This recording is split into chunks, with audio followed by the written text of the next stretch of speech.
ಇವುಗಳನ್ನ ಬೆಂಕಿ ಹಚ್ಚಿ ಕೊಂದು ಹಾಕ್ತಾ ಇದ್ದಾರೆ, ಹತ್ಯೆ ಮಾಡ್ತಾ ಇದ್ದಾರೆ. ನುಸುಳುಕೋರರ ವಿರುದ್ಧ ರಿಪಬ್ಲಿಕ್ ಕನ್ನಡ ಮಹಾ ಸಮರವನ್ನ ಸಾರಿದೆ. ರಾಜಧಾನಿಯಲ್ಲಿ ಅಕ್ರಮ ಬಾಂಗ್ಲಾದೇಶಿಗಳ ಮಹಾ ಬೇಟೆ.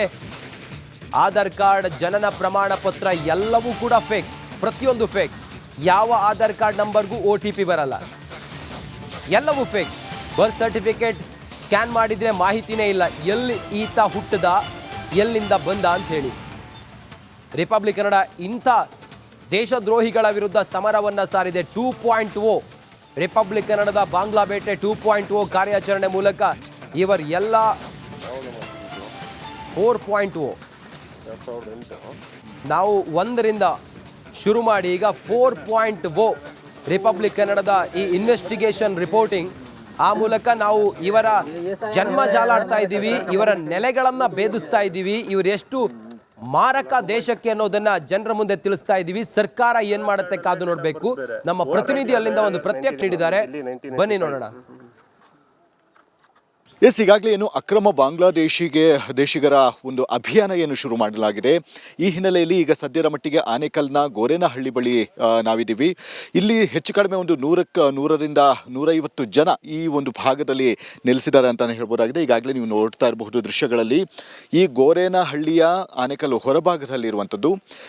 ಈ ಒಂದು ಪ್ರದೇಶದಲ್ಲಿ ಗುಜರಿಯನ್ನ ಕಲೆಕ್ಟ್ ಮಾಡುವಂತಹ ಒಂದು ಕೆಲಸಗಳನ್ನು ಮತ್ತೆ ಇನ್ನಿತರ ಏನು ಕೆಲಸಗಳೇನಿದ್ದಾವೆ ಅದೆಲ್ಲವನ್ನು ಕೂಡ ಇಲ್ಲಿ ನಡೀತಾ ಇದೆ. ಈಗಾಗಲೇ ಈ ಒಂದು ಭಾಗದಲ್ಲಿ ಅಂದರೆ ಅವರು ಹೇಳುವಂತಹ ಒಂದು ಪ್ರಕಾರ ಹೆಚ್ಚು ಕಡಿಮೆ ಒಂದು 2ರಿಂದ 3 ತಿಂಗಳಿಂದ ಈ ಒಂದು ಭಾಗಕ್ಕೆ ಬಂದು ನಾವು ನೆಲೆಸಿದ್ದೀವಿ, ನಮಗೆ ಕೆಲಸ ಇಲ್ಲ ಅನ್ನುವಂತಹ ಒಂದು ಕಾರಣವನ್ನು ಕೂಡ ನೀಡ್ತಾ ಇದ್ದಾರೆ. ಈಗಾಗಲೇ ನೀವು ನೋಡ್ತಾ ಇರಬಹುದು ಯಾವ ಮಟ್ಟಕ್ಕೆ ಗುಡಿಸಲುಗಳನ್ನು ನಿರ್ಮಾಣ ಮಾಡಿ ಅವರೊಂದು ಜೀವನವನ್ನು ಮಾಡ್ತಾ ಇದ್ದಾರೆ. ಅಂದರೆ ಇಲ್ಲಿ ಇರುವಂತಹ ಅಂದರೆ ಸುತ್ತಮುತ್ತ ಇರುವಂತಹ ಕಸ ಮತ್ತು ಇನ್ನಿತರ ಗುಜರಿಗಳೇನಿದೆ ಅದೆಲ್ಲವನ್ನು ಕೂಡ ಕಲೆಕ್ಟ್ ಮಾಡಿ ನಂತರ ಇಲ್ಲಿ ಶೇಖರಣೆ ಮಾಡಿ ಇದು ಮಾಡುವಂಥದ್ದು. ಈಗಾಗಲೇ ಸಾಕಷ್ಟು ಜನ ಈಗಾಗಲೇ ನೀವು ನೋಡ್ತಾ ಇರಬಹುದು.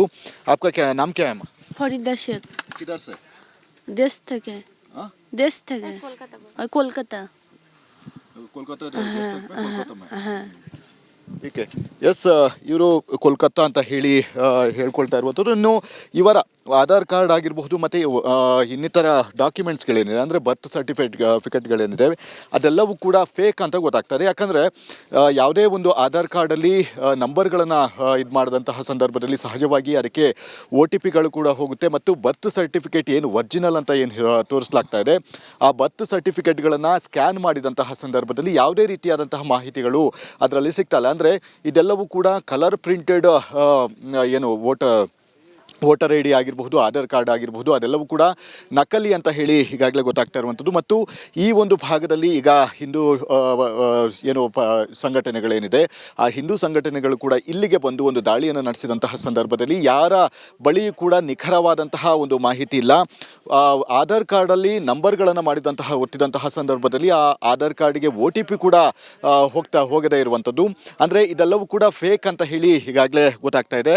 ಮತ್ತು ಈಗಾಗಲೇ ನೀವು ನೋಡ್ತಾ ಇರಬಹುದು ಈ ಒಂದು ಬಜರಂಗ ದಳ ಮತ್ತು ವಿಶ್ವ ಹಿಂದೂ ಪರಿಷತ್ನ ಏನು ಕಾರ್ಯಕರ್ತರೇನಿದ್ದಾರೆ ಅವರು ಕೂಡ ಈ ಒಂದು ಭಾಗದಲ್ಲಿ ಅಂದರೆ ಈ ಒಂದು ಜನರ ಬಳಿ ಇರುವಂತಹ ಡಾಕ್ಯುಮೆಂಟ್ಸ್ಗಳನ್ನು ಪರಿಶೀಲನೆ ನಡೆಸುವಂತಹ ಒಂದು ಕೆಲಸಗಳನ್ನು ಕೂಡ ಮಾಡ್ತಾ ಇದ್ದಾರೆ. ಮತ್ತು ಅವರು ಹೇಳುವಂತಹ ಪ್ರಕಾರ ಇಲ್ಲಿನ ಅಂದರೆ ಕಾಂಗ್ರೆಸ್ನ ಒಬ್ಬ ಮುಖಂಡರೇನಿದ್ದಾರೆ ಅವರೇ ಖುದ್ದಾಗಿ ಹೇಳಿಕೆಯನ್ನು ಕೊಟ್ಟಿದ್ದಾರೆ. ಅಂದರೆ ಅವರಿಗೆ ಒಂದು ವಿಚಾರವನ್ನು ಮುಟ್ಟಿಸಿದ್ದಾರೆ. ಇಲ್ಲಿ ಬಾಂಗ್ಲಾದೇಶಿಗರು ಅಕ್ರಮವಾಗಿ ಒತ್ತುವರಿಯನ್ನು ಮಾಡ್ಕೊಂಡಿದ್ದಾರೆ ಮತ್ತು ಅವರನ್ನು ತೆರವುಗೊಳಿಸಿ ಅಂತ ಹೇಳಿ ಅವರಿಗೆ ಒಂದು ಮನವಿಯನ್ನು ಕೂಡ ಮಾಡಿದ್ದಾರೆ ಅಂತ ಹೇಳಿ ಈಗಾಗಲೇ ಅವರ ಬಳಿ ಹೇಳ್ಕೊಂಡಿರುವಂಥದ್ದು. ಹೀಗಾಗಿ ಸದ್ಯ ಪಾನ್ ಕಾರ್ಡ್ ಆಗಿರಬಹುದು, ಬರ್ತ್ ಸರ್ಟಿಫಿಕೇಟ್ ಆಗಿರಬಹುದು ಅದೆಲ್ಲವನ್ನು ಕೂಡ ವೆರಿಫಿಕೇಶನ್ ಮಾಡುವಂತಹ ಒಂದು ಕೆಲಸಗಳನ್ನು ಮಾಡಿ ಅಂತ ಹೇಳಿ ಒಂದು ಮನವಿಯನ್ನು ಕೂಡ ಮುಂದಿನ ಹಂತದಲ್ಲಿ ಮಾಡಲಿದ್ದಾರೆ.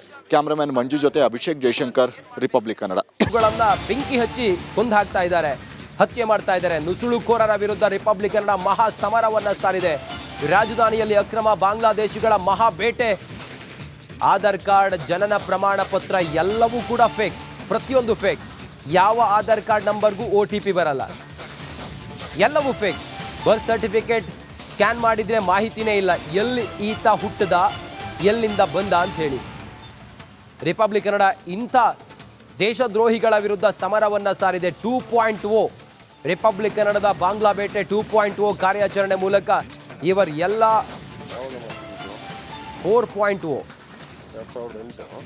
ನಾವು 1ರಿಂದ ಶುರು ಮಾಡಿ ಈಗ 4.0 ರಿಪಬ್ಲಿಕ್ ಕನ್ನಡದ ಈ ಇನ್ವೆಸ್ಟಿಗೇಷನ್ ರಿಪೋರ್ಟಿಂಗ್ ಆ ಮೂಲಕ ನಾವು ಇವರ ಜನ್ಮ ಜಾಲಾಡ್ತಾ ಇದ್ದೀವಿ, ಇವರ ನೆಲೆಗಳನ್ನ ಭೇದಿಸ್ತಾ ಇದ್ದೀವಿ, ಇವರೆಷ್ಟು ಮಾರಕ ದೇಶಕ್ಕೆ ಅನ್ನೋದನ್ನ ಜನರ ಮುಂದೆ ತಿಳಿಸ್ತಾ ಇದ್ದೀವಿ. ಸರ್ಕಾರ ಏನ್ ಮಾಡುತ್ತೆ ಕಾದು ನೋಡ್ಬೇಕು.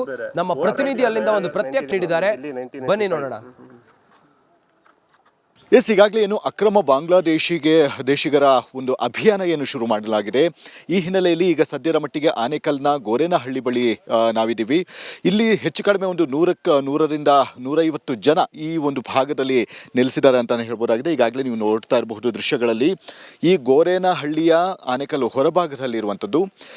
ಈ ಒಂದು ಪ್ರದೇಶದಲ್ಲಿ ಗುಜರಿಯನ್ನು ಕಲೆಕ್ಟ್ ಮಾಡುವಂತಹ ಒಂದು ಕೆಲಸಗಳನ್ನು ಮತ್ತು ಇನ್ನಿತರ ಏನು ಕೆಲಸಗಳೇನಿದ್ದಾವೆ ಅದೆಲ್ಲವನ್ನು ಕೂಡ ಇಲ್ಲಿ ನಡೀತಾ ಇದೆ. ಈಗಾಗಲೇ ಈ ಒಂದು ಭಾಗದಲ್ಲಿ ಅಂದರೆ ಅವರು ಹೇಳುವಂತಹ ಒಂದು ಪ್ರಕಾರ ಹೆಚ್ಚು ಕಡಿಮೆ ಒಂದು 2ರಿಂದ 3 ತಿಂಗಳಿಂದ ಈ ಒಂದು ಭಾಗಕ್ಕೆ ಬಂದು ನಾವು ನೆಲೆಸಿದ್ದೀವಿ, ನಮಗೆ ಕೆಲಸ ಇಲ್ಲ ಅನ್ನುವಂತಹ ಒಂದು ಕಾರಣವನ್ನು ಕೂಡ ನೀಡ್ತಾ ಇದ್ದಾರೆ. ಈಗಾಗಲೇ ನೀವು ನೋಡ್ತಾ ಇರಬಹುದು ಯಾವ ಮಟ್ಟಕ್ಕೆ ಗುಡಿಸಲುಗಳನ್ನು ನಿರ್ಮಾಣ ಮಾಡಿ ಅವರೊಂದು ಜೀವನವನ್ನು ಮಾಡ್ತಾ ಇದ್ದಾರೆ. ಅಂದರೆ ಇಲ್ಲಿ ಇರುವಂತಹ ಅಂದರೆ ಸುತ್ತಮುತ್ತ ಇರುವಂತಹ ಕಸ ಮತ್ತು ಇನ್ನಿತರ ಗುಜರಿಗಳೇನಿದೆ ಅದೆಲ್ಲವನ್ನು ಕೂಡ ಕಲೆಕ್ಟ್ ಮಾಡಿ ನಂತರ ಇಲ್ಲಿ ಶೇಖರಣೆ ಮಾಡಿ ಇದು ಮಾಡುವಂಥದ್ದು. ಈಗಾಗಲೇ ಸಾಕಷ್ಟು ಜನ ಈಗಾಗಲೇ ನೀವು ನೋಡ್ತಾ ಇರಬಹುದು. आपका क्या है, नाम क्या है? फरीदा शेख। किधर से? देश থেকে। देश থেকে। कोलकाता। कोलकाता में। ठीक है. ಎಸ್, ಇವರು ಕೋಲ್ಕತ್ತಾ ಅಂತ ಹೇಳ್ಕೊಳ್ತಾ ಇರುವಂಥದ್ದು. ಇನ್ನು ಇವರ ಆಧಾರ್ ಕಾರ್ಡ್ ಆಗಿರಬಹುದು ಮತ್ತು ಇನ್ನಿತರ ಡಾಕ್ಯುಮೆಂಟ್ಸ್ಗಳೇನಿದೆ ಅಂದರೆ ಬರ್ತ್ ಸರ್ಟಿಫಿಕೇಟ್ಗಳೇನಿದೆ ಅದೆಲ್ಲವೂ ಕೂಡ ಫೇಕ್ ಅಂತ ಗೊತ್ತಾಗ್ತದೆ. ಯಾಕಂದರೆ ಯಾವುದೇ ಒಂದು ಆಧಾರ್ ಕಾರ್ಡಲ್ಲಿ ನಂಬರ್ಗಳನ್ನು ಇದು ಮಾಡಿದಂತಹ ಸಂದರ್ಭದಲ್ಲಿ ಸಹಜವಾಗಿ ಅದಕ್ಕೆ OTPಗಳು ಕೂಡ ಹೋಗುತ್ತೆ ಮತ್ತು ಬರ್ತ್ ಸರ್ಟಿಫಿಕೇಟ್ ಏನು ಒರಿಜಿನಲ್ ಅಂತ ಏನು ತೋರಿಸಲಾಗ್ತಾ ಇದೆ ಆ ಬರ್ತ್ ಸರ್ಟಿಫಿಕೇಟ್ಗಳನ್ನು ಸ್ಕ್ಯಾನ್ ಮಾಡಿದಂತಹ ಸಂದರ್ಭದಲ್ಲಿ ಯಾವುದೇ ರೀತಿಯಾದಂತಹ ಮಾಹಿತಿಗಳು ಅದರಲ್ಲಿ ಸಿಗ್ತಲ್ಲ. ಅಂದರೆ ಇದೆಲ್ಲವೂ ಕೂಡ ಕಲರ್ ಪ್ರಿಂಟೆಡ್ ಏನು ವೋಟರ್ ID ಆಗಿರಬಹುದು, ಆಧಾರ್ ಕಾರ್ಡ್ ಆಗಿರಬಹುದು, ಅದೆಲ್ಲವೂ ಕೂಡ ನಕಲಿ ಅಂತ ಈಗಾಗಲೇ ಗೊತ್ತಾಗ್ತಾ ಇರುವಂಥದ್ದು. ಮತ್ತು ಈ ಒಂದು ಭಾಗದಲ್ಲಿ ಈಗ ಹಿಂದೂ ಸಂಘಟನೆಗಳೇನಿದೆ ಆ ಹಿಂದೂ ಸಂಘಟನೆಗಳು ಕೂಡ ಇಲ್ಲಿಗೆ ಬಂದು ಒಂದು ದಾಳಿಯನ್ನು ನಡೆಸಿದಂತಹ ಸಂದರ್ಭದಲ್ಲಿ ಯಾರ ಬಳಿಯೂ ಕೂಡ ನಿಖರವಾದಂತಹ ಒಂದು ಮಾಹಿತಿ ಇಲ್ಲ. ಆಧಾರ್ ಕಾರ್ಡಲ್ಲಿ ನಂಬರ್ಗಳನ್ನು ಒತ್ತಿದಂತಹ ಸಂದರ್ಭದಲ್ಲಿ ಆ ಆಧಾರ್ ಕಾರ್ಡಿಗೆ OTP ಕೂಡ ಹೋಗದೇ ಇರುವಂಥದ್ದು. ಅಂದರೆ ಇದೆಲ್ಲವೂ ಕೂಡ ಫೇಕ್ ಅಂತ ಈಗಾಗಲೇ ಗೊತ್ತಾಗ್ತಾ ಇದೆ. ಮತ್ತು ಈಗಾಗಲೇ ನೀವು ನೋಡ್ತಾ ಇರಬಹುದು ಈ ಒಂದು ಬಜರಂಗ ದಳ ಮತ್ತು ವಿಶ್ವ ಹಿಂದೂ ಪರಿಷತ್ನ ಏನು ಕಾರ್ಯಕರ್ತರೇನಿದ್ದಾರೆ ಅವರು ಕೂಡ ಈ ಒಂದು ಭಾಗದಲ್ಲಿ ಅಂದರೆ ಈ ಒಂದು ಜನರ ಬಳಿ ಇರುವಂತಹ ಡಾಕ್ಯುಮೆಂಟ್ಸ್ಗಳನ್ನು ಪರಿಶೀಲನೆ ನಡೆಸುವಂತಹ ಒಂದು ಕೆಲಸಗಳನ್ನು ಕೂಡ ಮಾಡ್ತಾ ಇದ್ದಾರೆ. ಮತ್ತು ಅವರು ಹೇಳುವಂತಹ ಪ್ರಕಾರ ಇಲ್ಲಿನ ಅಂದರೆ ಕಾಂಗ್ರೆಸ್ನ ಒಬ್ಬ ಮುಖಂಡರೇನಿದ್ದಾರೆ ಅವರೇ ಖುದ್ದಾಗಿ ಹೇಳಿಕೆಯನ್ನು ಕೊಟ್ಟಿದ್ದಾರೆ. ಅಂದರೆ ಅವರಿಗೆ ಒಂದು ವಿಚಾರವನ್ನು ಮುಟ್ಟಿಸಿದ್ದಾರೆ. ಇಲ್ಲಿ ಬಾಂಗ್ಲಾದೇಶಿಗರು ಅಕ್ರಮವಾಗಿ ಒತ್ತುವರಿಯನ್ನು ಮಾಡ್ಕೊಂಡಿದ್ದಾರೆ ಮತ್ತು ಅವರನ್ನು ತೆರವುಗೊಳಿಸಿ ಅಂತ ಅವರಿಗೆ ಒಂದು ಮನವಿಯನ್ನು ಕೂಡ ಮಾಡಿದ್ದಾರೆ ಅಂತ ಈಗಾಗಲೇ ಅವರ ಬಳಿ ಹೇಳ್ಕೊಂಡಿರುವಂಥದ್ದು. ಹೀಗಾಗಿ ಸದ್ಯ ಪಾನ್ ಕಾರ್ಡ್ ಆಗಿರಬಹುದು, ಬರ್ತ್ ಸರ್ಟಿಫಿಕೇಟ್ ಆಗಿರಬಹುದು ಅದೆಲ್ಲವನ್ನು ಕೂಡ ವೆರಿಫಿಕೇಶನ್ ಮಾಡುವಂತಹ ಒಂದು ಕೆಲಸಗಳನ್ನು ಮಾಡಿ ಅಂತ ಒಂದು ಮನವಿಯನ್ನು ಕೂಡ ಮುಂದಿನ ಹಂತದಲ್ಲಿ ಮಾಡಲಿದ್ದಾರೆ. ಕ್ಯಾಮ್ರಾಮನ್ ಮಂಜು ಜೊತೆ ಅಭಿಷೇಕ್ ಜೈಶಂಕರ್, ರಿಪಬ್ಲಿಕ್ ಕನ್ನಡ.